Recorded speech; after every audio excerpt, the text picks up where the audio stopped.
அசுரன் சூரபத்மன் தேவர்களையும் ரிஷிகளையும் மக்களையும் பெரிதும் துன்புறுத்தி வந்தான். அவனுக்கு சிவபெருமானால் மட்டுமே அழிவு நிகழும் என்ற வரமும் இருந்தது.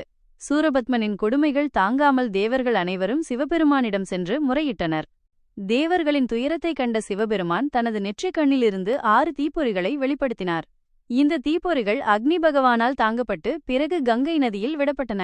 கங்கை நதி அந்த தீப்பொறிகளை சரவண பொய்கைக்கு கொண்டு சேர்த்தது.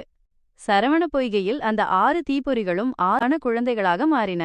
இந்த 6 குழந்தைகளையும் கார்த்திகை பெண்டிர் அறுவர் வளர்த்து வந்தனர். ஒருநாள் அலகிலா விளையாட்டுடைய அன்னை பார்வதி தேவி இந்த 6 குழந்தைகளையும் ஒரே நேரத்தில் அள்ளி அணைத்தபோது அவர்கள் 6 முகங்களும் 12 கரங்களும் கொண்ட ஒரே திருவுருவமாக முருகப்பெருமானாக மாறினர். பின்னர் தேவர்களின் துயரத்தை நீக்க சிவபெருமானின் ஆணைப்படி முருகன் சூரபத்மனுடன் போர் புரிந்தார். அன்னை பார்வதி தேவி தனது அம்சமாகிய வேலை முருகப்பெருமானுக்கு அளித்தார். அந்த சக்தி வாய்ந்த வேலால் முருகன் சூரபத்மனை வதம் செய்து தேவர்களையும் உலகையும் காத்தருளினார். இந்த கதை முருகப்பெருமானின் பிறப்பு மற்றும் அவரது அவதார நோக்கத்தை விளக்குகிறது.